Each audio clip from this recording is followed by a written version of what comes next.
தேசத்தின் நம்பிக்கை மாத இதழ் அப்பா பதிப்பகம் இணைந்து வழங்கும் நேர்மையாளர் சகாயம் IAS அவர்களின் அனுபவ பதிவில் கடைசி தரையில் கண்டாங்கி சேலை. புத்தகத்திற்கு உடனே அழையுங்கள்.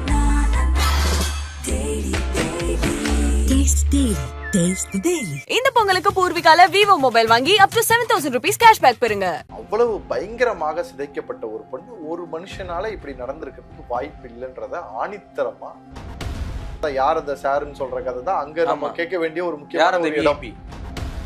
அவ்வளவு பச்சையா தெரியுது. சஞ்சய் ராய் வந்து போன சனிக்கிழமை கோர்ட் இருக்காங்க, இதுல ஒரு IPS இருக்காருன்னு சொல்லும் போது நான் 5 மாசம் என்ன இன்வெஸ்டிகேஷன் பண்ணீங்க? டெய்லியும் போய் காருக்கு பெட்ரோல் போட்டு மிக்சர் சாப்பிட்டுட்டு தான் வந்தோமா?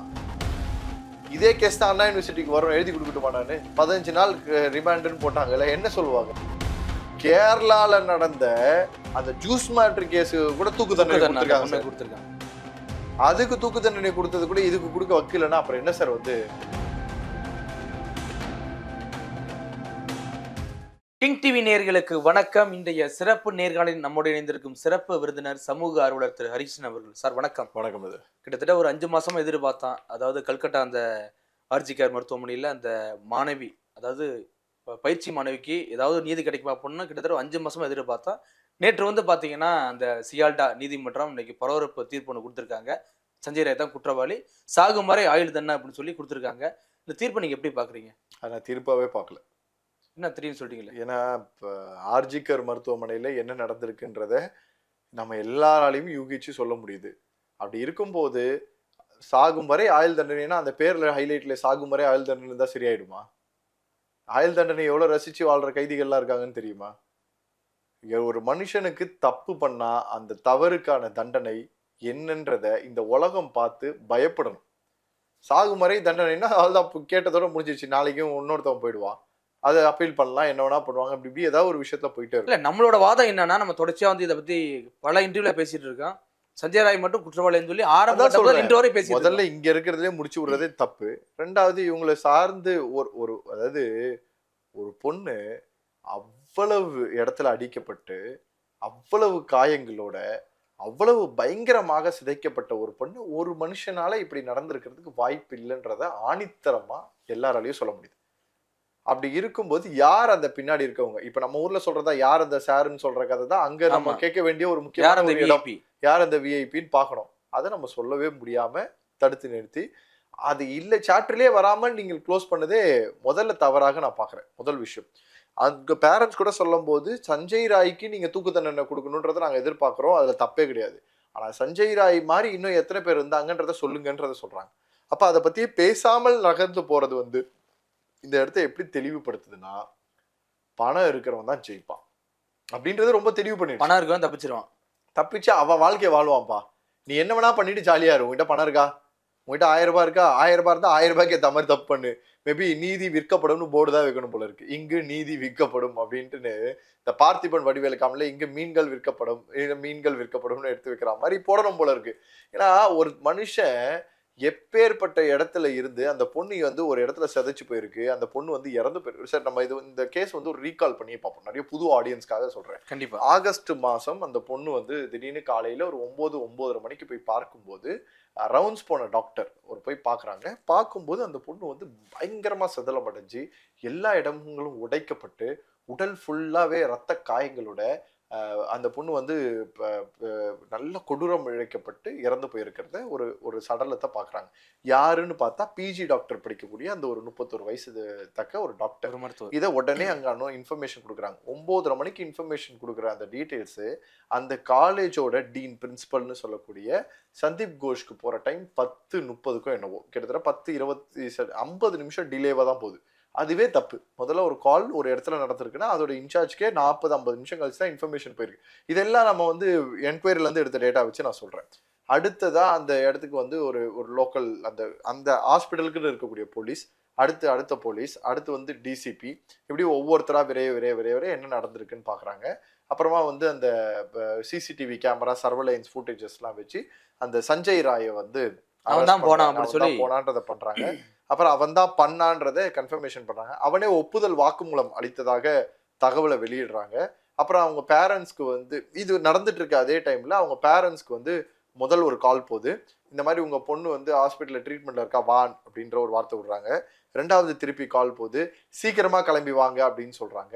3வதா ஒரு கால் வருது, உங்க பொண்ணு சூசைட் பண்ணிக்கிட்டா நீங்க வாங்க அப்படின்னு சொல்றாங்க. இப்படி எப்படி ஒரு மனுஷன் வந்து சுத்திய வச்சு கையை காலை இது எல்லாத்தையும் உடைச்சு சூசைட் பண்ணிக்க முடியுமா? ஒரு ஜெனரல் இது வேண்டாம், அதுவே பெரிய தப்பு. அப்ப இங்க ஏதோ ஒருத்தர் ஒளிஞ்சிருக்காங்கன்றது. இது வந்து சஞ்சய் ராயா பண்ணியிருப்பான். அந்த அளவுக்கு மூளை இல்லாதவெல்லாம் அவன் கிடையாது. அந்த அவன் இப்பயும் அங்க இருந்து விலகி போயிட்டான். அப்ப இந்த விஷயம் நடந்து அது யாருனே இன்னைக்கு வரைக்கும் அதுக்கான பதில் சொல்லாமலே இந்த கேஸை முடிச்சிருக்கிறதே பெரிய கேள்விக்குறி. அடுத்தது வந்து அவங்க ஃபேமிலியை வர வைக்கிறாங்க. அவங்க ஃபேமிலி வந்து பாக்குறாங்க, சீக்கிரமா இது பண்றாங்க. நைட்டு 11:30க்கோ என்னவோதான் எஃப்ஐஆர் ஃபைல் பண்றாங்க. ஆனா எல்லா விஷயத்தையும் முடிக்கிறாங்க. சீக்கிரமா அந்த பொண்ணோட உடலை வந்து இது பண்றாங்க, டிஸ்போஸ் பண்றாங்க. அந்த பொண்ணோட உடலை முடிச்சுட்டுறாங்க. அதோட எவிடன்ஸ் எல்லாத்தையும் அழிச்சிடறாங்க. முடிஞ்சு போச்சு. அந்த பொண்ணு எங்க அடிபட்டு கிடந்ததோ அந்த இடத்த இடிச்சிட்டாங்க. அந்த இடத்தோட எவிடன்ஸ் அழிக்கப்பட்டிருக்கு. இதெல்லாம் சஞ்சய் ராய் பண்ணானா? கிடையாது. அவ்வளவு பச்சையா தெரியுது ஒரு பொண்ணோட வாழ்க்கையை ஒரு பெரிய கும்பலே சீரழிச்சிருக்குன்ட்டுன்னு. யார் ஒரு ஐபிஎஸ் யாரோ ஒருத்தர் அதுல இன்வால்வ் ஆயிருக்காருன்றத சஞ்சய் ராய் வந்து போன சனிக்கிழமை கோர்ட்ல ஆஜர் பண்ணும்போது நான் என்னையே திட்டமிட்டு இதுல சிக்க வச்சிருக்காங்க, நான் நல்லவன்றதோ சொல்லலை, ஆனா திட்டமிட்டு சிக்க வச்சிருக்காங்க, இதுல ஒரு ஐபிஎஸ் இருக்காருன்னு சொல்லும் போது இதெல்லாம் வந்து இப்ப கேட்க முடியாது. இந்த வாதங்கள்லாம் கடைசி நேரத்துல வந்து கேட்க முடியாது. வேணா திங்கக்கிழமை உனக்கு பேசுறதுக்கு வாய்ப்புகள் கொடுக்கப்படும், அன்னைக்கு கேட்டுட்டு அன்னைக்கே நாங்க வந்து ரிசல்ட்டும் கொடுத்துறோம்னு சொல்லி முடிச்சு விட்டுறாங்க. அப்ப இன்னைக்கு அந்த திங்கக்கிழமைக்கான அந்த ரிசல்ட்டுக்காக நம்ம எல்லாரும் காத்துக்கிட்டு இருக்கோம். என்ன நடக்கிறோம்னா, எதுவுமே இல்லாம தண்டனை முடிச்சு விட்டு அந்த அவனுக்கு வந்து சாகும் வரை ஆயுள் தண்டனைன்னு சொல்லி க்ளோஸ் பண்ணி முடிச்சிட்டீங்க.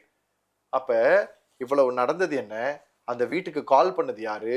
எஃப்ஐஆர் லேட்டா ஃபைல் பண்ணதுக்கு இன்ஃப்ளூயன்ஸ் பண்ணது யாரு? அவ்வளவு வேகமாக அந்த பொண்ணோட உடலை வந்து இது பண்றதுக்கான காரணம் என்ன? இதுக்குள்ள இன்வால்வ் ஆனன்னு சொன்ன இவங்களோட இது என்ன? அதுக்கப்புறம் டீல் பேசினது என்ன?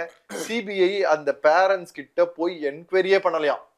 இது வரைக்கும் 2 வாட்டி தான் வந்திருக்காங்களாம். சும்மா நார்மலா கேட்டுட்டு போயிருக்காங்களே தவிர என்ன இருக்கோ, உங்களுக்கு என்ன சந்தேகம், நீங்க எப்படி பாக்குறீங்க, உங்க பொண்ணு எதுவுமே அவங்க கேட்கலையா. சிபிஐ சரியாகவே விசாரிக்கவே இல்லை அப்படின்ற குற்றத்தை அவங்க பேரண்ட்ஸ் வந்து ரொம்ப ஆணித்தரமா அதுல எடுத்து வைக்கிறாங்க. ஒருவேளை அவசர கதியில அந்த கேஸை முடிக்க நினைச்சு முடிச்சாங்களா? எப்படி? அப்படிதான் முடிச்சிருக்கணும்னு சொல்றேன். அவசர கதியெல்லாம் இல்ல, விஷயம் எல்லாம் தெரிஞ்சே முடிச்சிருக்காங்கன்னு தான் அர்த்தம். நாம போன வாட்டி பேசும்போதே சொன்னதுதான், சிபிஐயாக நடந்துக்கல. நம்ம ஸ்டேட் கவர்மெண்ட்டை தாண்டி சிபிஐக்குள்ள போறது ஒரு நம்பிக்கையின் பேர்ல. அந்த நம்பிக்கையை சிபிஐ உடைச்சிருச்சு. சிபிஐக்கும் அதுக்கும் கிடையவே கிடையாது. மொத்தமா அந்த பொண்ணை வந்து அன்னைக்கு வந்து சஞ்சய் ராயோ அல்லது ஒரு 3 பேரோ 5 பேரோ 10 பேரோ சேர்ந்து இதை செய்திருக்காங்கன்னு நம்ம நினைச்சோம்னா, அதுக்கு ஈக்குவலா அந்த மேற்கு வங்காளத்தில் இருக்கக்கூடிய இந்த தீர்ப்பு வழங்கினவங்கல இருந்து, இந்த தீர்ப்புக்காக ஓடினவங்கல இருந்து, சிபிஐல இருந்து எல்லாரும் சேர்ந்து அந்த பொண்ணை இந்த மாதிரி ஒரு கிட்டத்தட்ட வந்து ரேப் பண்ணதுக்கு ஈக்குவலா அந்த பொண்ணை சிதைச்சிருக்காங்கன்னு தான் நான் சொல்லுவேன், அடிச்சு சொல்லுவேன். ஏன்னா நியாயம் வாங்கி கொடுக்கக்கூடிய இடத்துல யார் இருக்கீங்களோ அவர்கள் நியாயத்துக்காக பேசல அப்படின்னா நீங்கள் எல்லாம் நியாயம் வாங்கி கொடுப்பதற்கு தகுதியானவர்கள் கிடையாது. உங்களை கடவுளா பார்க்கக்கூடிய இடம், ஒரு ஹாஸ்பிட்டல்ல டாக்டர் எப்படி கடவுளா பாக்குறாங்களோ அதே மாதிரிதான் நீதித்துறையில இருக்கக்கூடிய நீதியரசர்களையும் நம்ம வந்து கடவுளாக பார்க்கக்கூடிய இடத்துல இது நடக்கவே கூடாது. இதெல்லாம் ஓப்பனா தெரிஞ்சு வருது. இதுல தீர்ப்புல வந்து பாத்தீங்கன்னா அந்த தடவியல் அந்த இது முடிவோட அடிப்படையில தான் அந்த தீர்ப்பு வழங்கப்படுதுன்னு சொல்றாங்க. அப்படிங்கும்போது அதுவே தப்பு. இந்த முடிவு தான் நமக்கு ஒரு 4 மாசத்துக்கு முன்னாடி 5 மாசத்துக்கு முன்னாடி தெரியுமேன்னு நான் கேட்கிறேன். ஆகஸ்ட் மாசமே நமக்கு தெரியுமே சஞ்சய் ராய் இதுல இருக்கிறான்றத, அப்புறம் எதுக்கு நீ 5 மாசம் இவ்வளவு நாள் இழுக்கணும்? நான் சொல்றது கரெக்ட் தானே? 5 மாசத்துக்கு அவன் தான் முதல் நாளே அரெஸ்ட் பண்ணிட்டீங்க, அவன் தான்றதை கன்விட் பண்ணிட்டீங்க. நமக்கு 5 மாசம் எடுத்ததே யாரெல்லாம் இன்வால்வ் ஆயிருக்காங்கன்றதா. அப்ப 5 மாசம் என்ன இன்வெஸ்டிகேஷன் பண்ணீங்க? டெய்லியும் போய் காருக்கு பெட்ரோல் போட்டு மிக்சர் சாப்பிட்டுட்டு தான் வந்தோமா? தெளிவா நமக்கு ஒரு மனசாட்சி இல்லையா சார்? ஒரு இடத்துல எங்க கேக்குறீங்க? நம்ம அங்க இருக்கக்கூடிய டாக்டர்ஸ் சொல்றாங்க சார் இது இந்த இதுல நடந்துருக்க கூடாதுன்னு. சரி, சந்தீப் கோஷ் மேல அடுத்து 2-3 குற்றச்சாட்டுகள் வந்து அந்த பிளங்களை விற்கக்கூடியது, அப்புறம் மருத்துவ ஊழல்கள் பண்ணது, நிறைய பேரை இன்ஃபுளுயன்ஸ் பண்ணது, மார்க்களை கை வச்சதுன்னு பல விஷயங்கள். இதை பத்தி ஏன் இது பண்ணவே இல்லை? அந்த ஒரு போலீஸால் வந்து பைக்கை கொடுத்தது, இந்த சஞ்சய் ராய்க்கு ஹெல்ப் பண்ணது, இந்த மற்ற விஷயங்கள்லாம் வந்தது, அவரை பத்தி ஏன் நீங்க பேசல?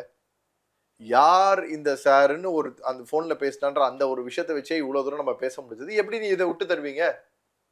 இதே கேஸ் தான் அண்ணா யூனிவர்சிட்டிக்கு வரும், எழுதி கொடுக்கட்டுமா? நானு 15 நாள் ரிமாண்டுன்னு போட்டாங்கல்ல, என்ன சொல்லுவாங்க? அதுக்கப்புறம் நம்ம மறந்துடுவோம், யாரும் பேச மாட்டாங்கன்னு சொல்லி முடிச்சு விடுறதுதான் கதை, வேற எதுவும் கிடையாது. நீங்க உங்க இஷ்டத்துக்கு இது பண்ணிட்டு ஒரு பேசுவாங்க. இன்னைக்கு வந்து மேற்கு வங்காள சிஎம்ஓ இதுக்கு தீர்ப்புல வந்து எனக்கு வந்து திருப்தி இல்லை, இதுக்கு வந்து சிபிஐ சரியா பண்ணவே இல்லை, இதற்கு காரணம் வந்து மத்திய அரசு தான், இதை வந்து ஒழுங்காவே அவங்க பண்ணல, இதை ஒழுங்கா எங்க ஸ்டேட் போலீஸ் வச்சிருந்தாலே சூப்பரா பார்த்துருப்பாங்கன்னு அவங்க ஒரு ஸ்டேட்மெண்ட் கொடுக்குறாங்க. அந்த பக்கம் வந்து பிஜேபி சைட்ல இருக்கக்கூடிய எம்பி என்ன சொல்றாருன்னா, மேற்கு வங்காளம் பயங்கர இன்ஃப்ளூயன்சிங் பண்ணி குற்றவாளியை மறைச்சிட்டாங்க. வெறும் ஒரு ஒண்ணு இந்த ஒரு இவன் அப்பாவியும் கிடையாது, இவனும் ஒரு பெரிய பெரிய ஒரு ஃப்ராடு. இவன் மட்டும் கிடையாது, இவன் மட்டும் கிடையாதுன்றதா விஷயம். இவனுக்கு கிடைச்ச தண்டனை மாதிரியே இன்னும் அவர் சில பேர் கிடைக்க வேண்டியது, அதை இந்த மேற்கு வங்காளம் தெரிஞ்சே மறைக்குது. இதற்கு கண்டனம்னு இவங்க சொல்றாங்க. இது ஒரு பெரிய அரசியல் சண்டையாக இந்த பழி இவங்கிட்ட போறதும் இவங்க மேல பழிய போறதும் இப்படி போயிட்டு இருக்கே தவிர யாருக்கு நியாயம் கொடுக்கணுமோ அவர்களுக்காக பயணிக்கிறது கிடையாது. அந்த கடைசி நேரத்திலோட அப்பா வந்து ரொம்ப அழுகையோட சொன்னாரு, இவன் வந்து உண்மையான குற்றவாளி கிடையாது அப்படின்னு சொல்லி. உண்மையான குற்றவாளி சொல்லல, அதாவது இவன் மட்டும் உண்மையான குற்றவாளி கிடையாது, இவன் கூட பல பேர் இருக்காங்க, அதனால எனக்கு சிபிஐ இன்வெஸ்டிகேஷன் எனக்கு கொஞ்சம் கூட திருப்தியே கிடையாதுன்றதுல அவர் ஆணித்தரமா அடிச்சு சொல்றாரு. அவர் மட்டும் கிடையாது, எல்லாருமே சேர்த்து சொல்றாங்க. சார் நம்ம எவ்வளவோ எவிடன்ஸோட, சரி அப்புறம் எதுக்கு வந்து சரி யார் இடிச்சிங்கல்ல, அந்த இடத்த இடிச்சிங்கல்ல, அதுக்கு என்ன கேஸ் போட்டீங்க? ஃபோன் கால் மூலியமா ஹாஸ்பிட்டல் இருந்து கால் பண்ணீங்கல்ல, அதுக்கு என்ன கேஸ் போட்டீங்க? என்ன நடந்துச்சு? எதுவுமே பண்ணல, இதுக்கு எதுவுமே பண்ணல. அப்ப இதுக்கெல்லாம் என்ன மீனிங்? அப்ப ஏதோ ஒரு வகையில நீ இன்ஃப்ளூயன்ஸ் பண்ணி உட்கார வச்சனா நாளைக்கு எல்லாரும் இதே மாதிரி தான் தப்பு பண்ணிட்டு உட்காந்துருப்பான். நான் வேணா எழுதி கொடுக்குறேன், உன் வீட்டுல இருக்கக்கூடிய உனக்கு பிறந்த பொண்ணு நல்லா இன்ஃப்ளூயன்சிங் இருக்கக்கூடிய பொண்ணுக்கோ இல்ல யாருக்கோ, அப்படிலாம் நான் கடவுளை கூட மனசு கூட நினைக்க மாட்டேன். அப்படி நடந்தாதான் உனக்கு இதோட வழியெல்லாம் தெரியும் அப்படின்னு தான் யோசிக்க தோணுது. சார் நல்லா படிக்கக்கூடிய சக்சஸ் ஆகி பெருசா வந்து பெரிய கனவுகளோட கிட்டத்தட்ட 48 மணி நேரம் டியூட்டி பார்த்துக்கிட்டு தன்னுடைய வாழ்க்கை ஃபுல்லாவே மருத்துவ பணியில சமூகத்திற்காக அர்ப்பணிச்சு அதையே செஞ்சுட்டு ஒரு 2 மணி நேரம் ரெஸ்ட்னு போய் படுத்ததா சார் குற்றம்? இப்படி ஒரு வாழ்க்கையை மனுஷனுக்கு கொடுக்கணும்னா அப்புறம் என்ன சார் இருக்கு? கேரளால நடந்த அந்த ஜூஸ் மேட்ரு கேஸ் கூட தூக்கு தண்டனை கொடுத்துருக்காங்க. அதுக்கு தூக்கு தண்டனை கொடுத்தது கூட இதுக்கு கொடுக்க வைக்கலன்னா அப்புறம் என்ன சார் வந்து இருக்கு? டைரக்ட் இன்ஃபோர்ஸ்மெண்ட் பண்ணுங்க சார், ஹேங்கிங் பண்ணுங்க, எல்லாரும் முன்னாடியும் ஹேங்கிங் பண்ணுங்க.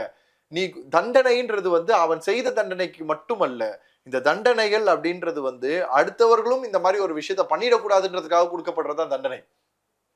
உன்னோட இதுக்கேத்த மாதிரி நீங்க தண்டனைகளை மாத்திட்டீங்கன்னா அப்புறம் என்ன இருக்கு?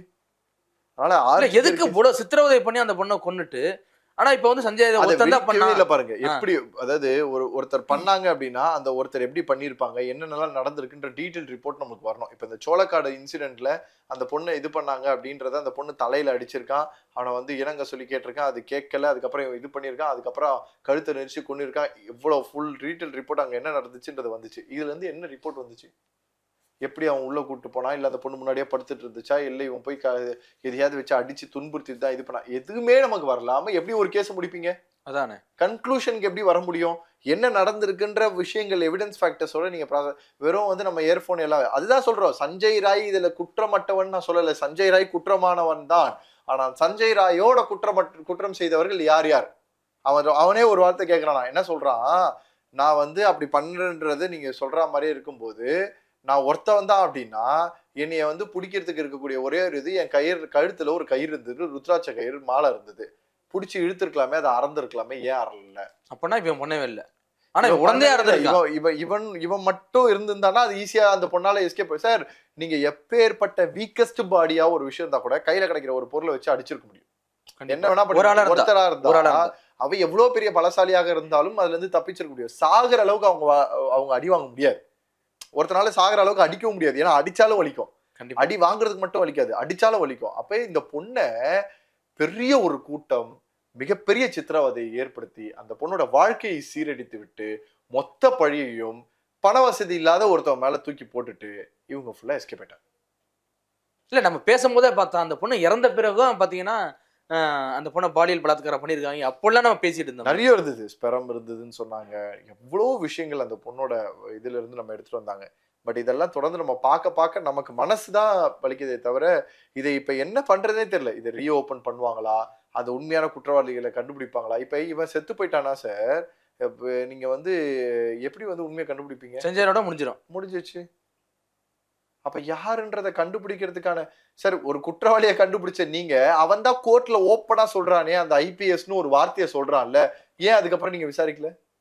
அப்படி என்ன சார் அப்படி ஒரு ஹிடன் வந்து பண்றீங்க? இதுக்கு முன்னாடி இந்த பொண்ணுக்காக போய் பேசின வக்கீல்கள், அந்த ஹியூமன் ரைட்ஸ் இருக்கவங்க எல்லாம் சொல்றாங்களா, எங்களுக்கு வேற ஒரு ப்ரெஷர் வருது, என்னால இந்த கேஸை எடுத்து பண்ண முடியலன்னு அவங்க சொல்லி பேக் வாங்கியிருக்காங்க. கண்டிப்பா ஆமா, பேக் வாங்கியிருக்காங்க. அப்ப என்ன சொல்ல வராங்க? அப்ப ஏதோ ப்ரெஷர் வருதுன்றாங்கல்ல, அப்ப என்ன ப்ரெஷர் அது?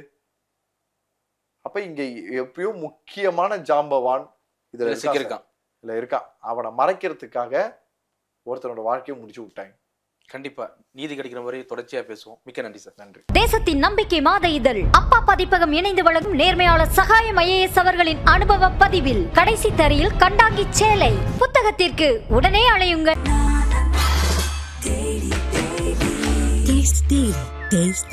இந்த பொங்கலுக்கு பூர்விகால விவோ மொபைல் வாங்கி up to 7,000 rupees cashback பெறுங்க.